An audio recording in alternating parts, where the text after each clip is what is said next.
There's a lot to recap here. We won't go actually move for move because they put so much into this, but we'll just give our initial thoughts on the fight scene. So let's get started with the first fight of this, and that is Vegeta versus Broly. Now, I can't tell you, me and Lynx, we sit next to each other in the theater, I can't tell you how many fangasms we probably got from this. Just starting off with the first shot of Broly flying right into Vegeta with the punches of Vegeta, when he punches Vegeta, and Vegeta blocks it, and the animation and the choreographer, I was in the theater like, and then they do this, and I'm like, and they do that like, I did not know how to react. I knew the animation was gonna be good, but I did not know it was gonna be that good. And oh man, the choreography, the action has never looked that good. We were oohing and ahhing, just the way they did the camera angles and fighting. You knew Yuya Takahashi, one of the fan favorites, was doing a lot of those detailed shaded scenes. This really, the fight scene really showed the amazingness of what was it, Norihiro Shintani, what he added to this with his new designs. You saw those you saw just the way the animation style was, the way he went about it. It was tremendous. We saw a lot of great choreography, and this is what I like. Now, I'm actually going to be honest here. I know we're just starting off with the big first fight here, but to me, this was the fight of the movie. As brutal as the next fight was, and as flashy as the main event was, to me, this was my fight of the movie. This was my favorite fight, just because of the choreography of it.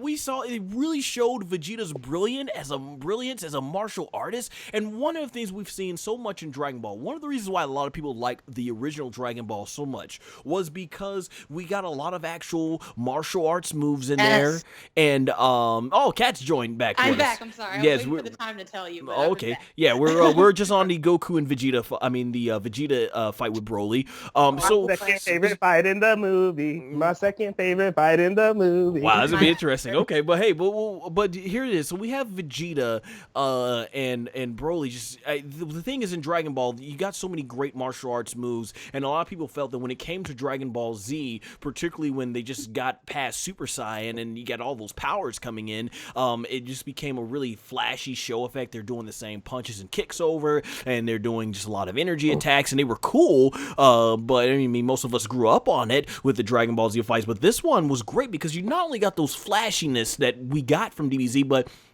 they kind of went back to Dragon Ball, and they started incorporating actual martial arts techniques. I freaking loved it. And the crowd, they popped. In wrestling, it's called a pop when the crowd gets super excited. Our audience, our theater, I know Linux was popping loud when he went Super Saiyan. When he went Super Saiyan, just the way he went Super Saiyan, like when they're doing that struggle of war, and Vegeta basically pulls Broly in, headbutts him. This is getting annoying. And then he goes Super Saiyan. Like, we pop for a Super Saiyan 1 transformation. It was so glorious. I know Yuya Takahashi did that scene. That looked epic. And I loved when he went Super Saiyan God, the way he flew up into the air, closed his eyes, spiraled his body, the flames shot up around him, and then they revealed Super Saiyan God Vegeta. And everyone in the crowd was like, oh! They popped for the Super Saiyan, and then when he went Super Saiyan God, they popped even louder. We were going crazy. Like, it felt like we were at an actual wrestling event or a big sports event or something like that, where everybody's just gonna be cheering and popping. Like,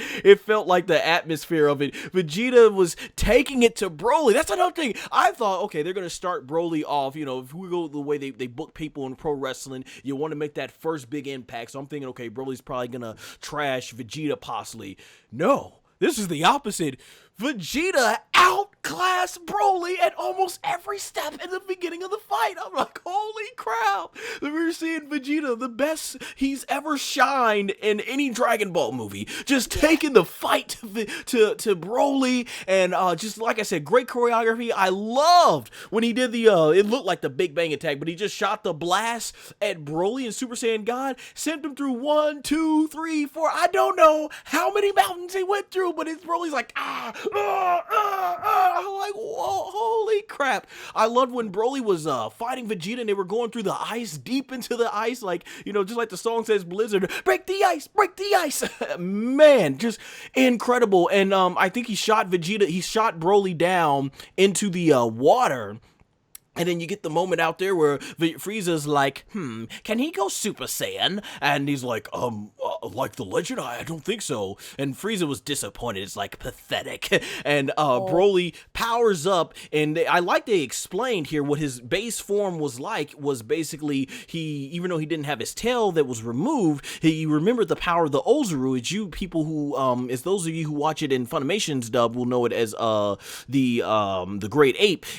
He put that power into like his body, remembered that power, and at this moment Vegeta goes for a punch into Super Saiyan God in his Super Saiyan God form, and it has no effect. Great callback to what happened in the original film, and then eventually Broly pretty much holds his own with Vegeta, and Vegeta probably would have got bodied at this point, possibly, but of course we see Son Goku steps in. Before we get to that fight, that concludes Vegeta versus Broly. Like I said, this is my favorite fight in the movie. I thought it was amazing. Vegeta basically, gosh, who thought we were going to get this much out of him? He really didn't get his butt kicked in this movie. We'll talk about the next butt kicking coming up soon.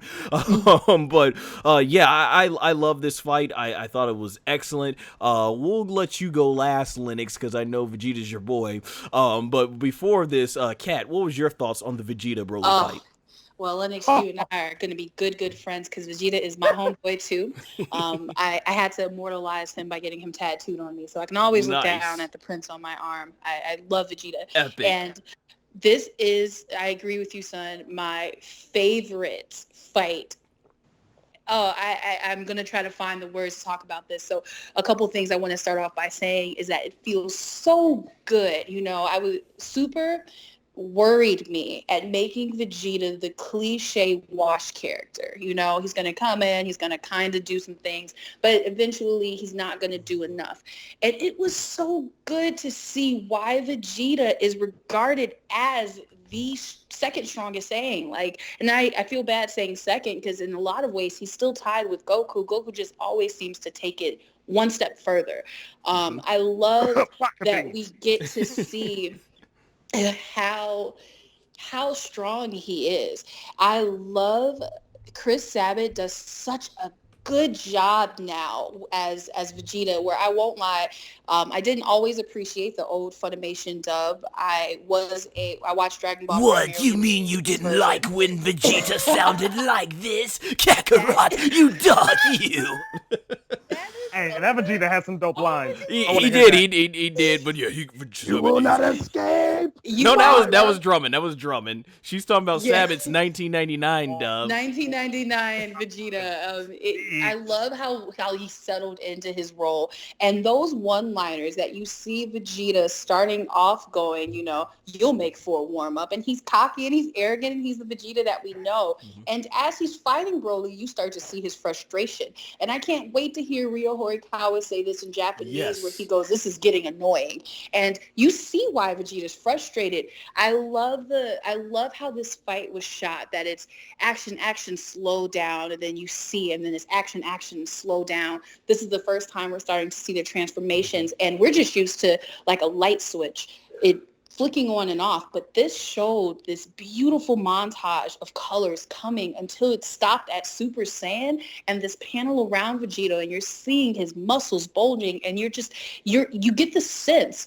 of exactly what it means to be a Super Saiyan, because sometimes as we see these transformations, the meaning and the impact behind them can get watered down unless it's a new one. It felt nice to see a refreshing take on a Super Saiyan that we haven't seen since Vegeta came in the Cell Saga or the Android Saga, and it was so good. I really loved the martial arts move, that flip that he does, that little spin kick. Yes. That was. I haven't been that excited since Vegeta fought Android 19. I have not been that excited since he ripped off 19's arms. That was great great animation, beautiful cinematography.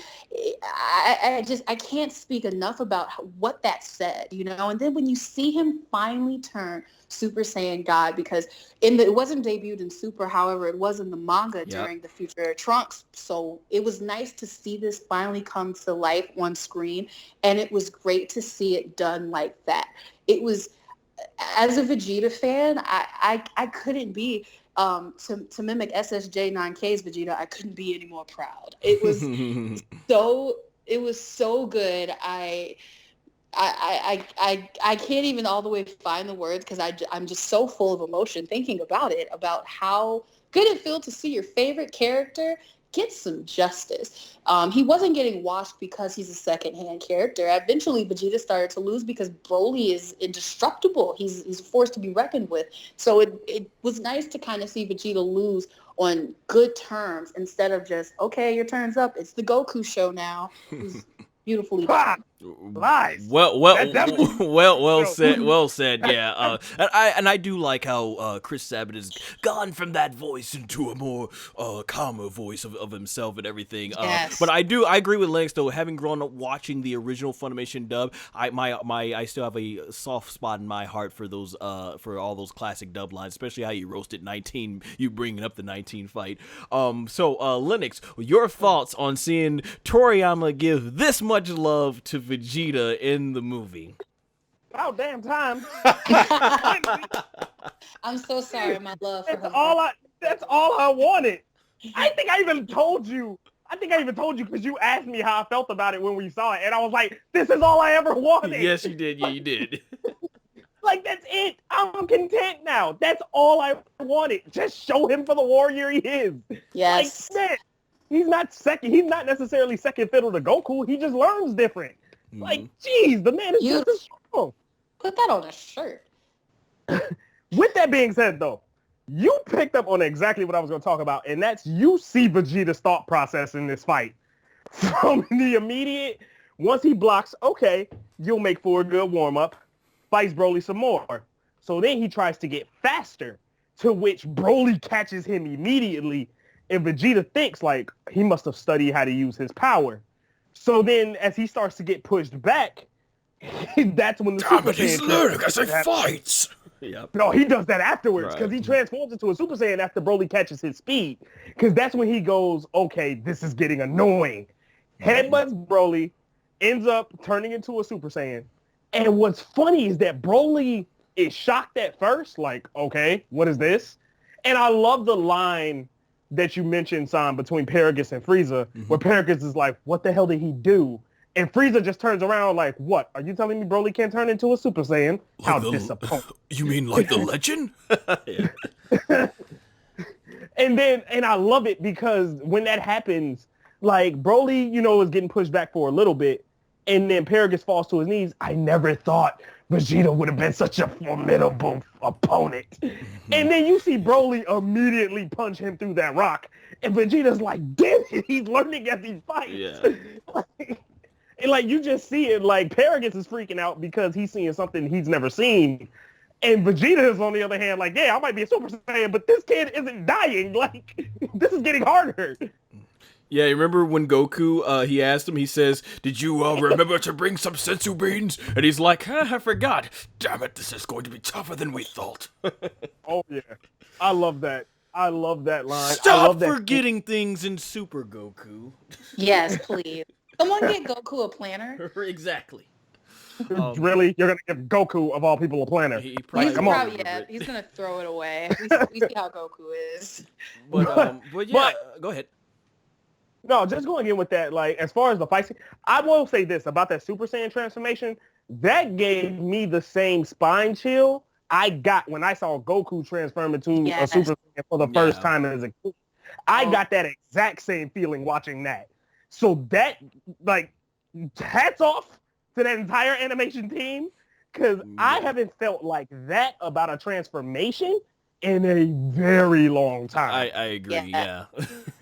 They even trolled everybody by having it look like Vegeta might have a Berserk or Super Saiyan, legendary Super Saiyan form with that troll. I was like, what the heck? I remember me and you were in the theater. We looked at each other. It was like, what was that? And you're like, okay. And then I just assumed it must have been some effect. But of course, I understand there's a lot of people in the Dragon Ball fandom now trying to create a bunch of theories about what that may or may not be. Well, they did that for both him and Goku. Well, we knew why Goku struggled to become Ultra Instinct. Hey everybody, SONGOSHUAKU'S here! If you enjoyed this sound clip, click the link here in the video to listen to our full podcast review of Dragon Ball Super Broly. Also, links to all our social media is in the description below. Lastly, subscribe, followed by hitting the notification bell so that way you are notified as soon as my content is released.